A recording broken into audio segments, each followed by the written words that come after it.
One of the things that we are asked the most about is positive reinforcement and really how that applies to our training program.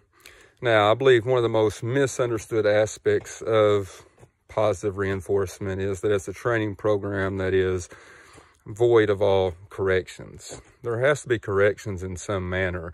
You can't love a dog into retrieving properly. You can't love it into being the obedient dog you want. You may be successful to some extent, but you're really not going to get the desired behavior you want and not the dog that you ultimately want at the end of the day.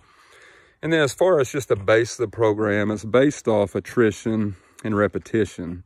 And for us, that's really shortening each session in the field and in its yard work and giving it more sessions throughout the day. So as opposed to maybe one session or two sessions that are very lengthy, maybe it gets 4 or 5 sessions that are just shorter. And in each session, we're trying to get the desired behavior that we want. And then, just putting it in a place that it can succeed and will succeed. And then limiting all the chances it has to give us an undesired behavior. And so we'll do that again through attrition and repetition. And on the obedience side, we start out by using treats to teach it the desired behavior that we want. Then we'll move to a check cord, move to a leash, and then as the dog progresses, we'll get the dog to where it's conditioned to do those things as we tell it to do those things. And then on the retrieving side, we'll give it 3 or 4 retrieves, 5 retrieves in each session. If it gives us that desired behavior, that's great. We'll move on again, progress as the dog lets us progress.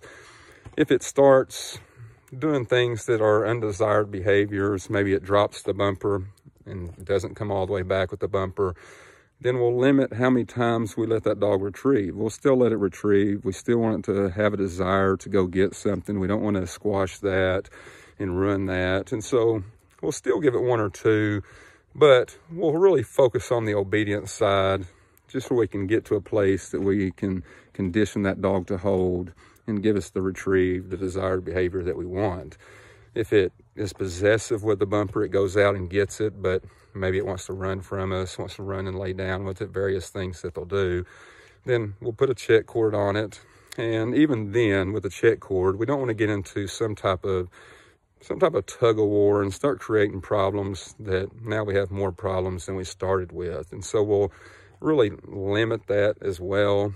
Focus on its obedience, get its recall right, get it to hear, get it to come when we want to come. And when it's conditioned to do that, then we'll go back and start giving it more repetitions on the retrieving side. And so really at the end of the day, it's not a program based, void of corrections. You must have corrections.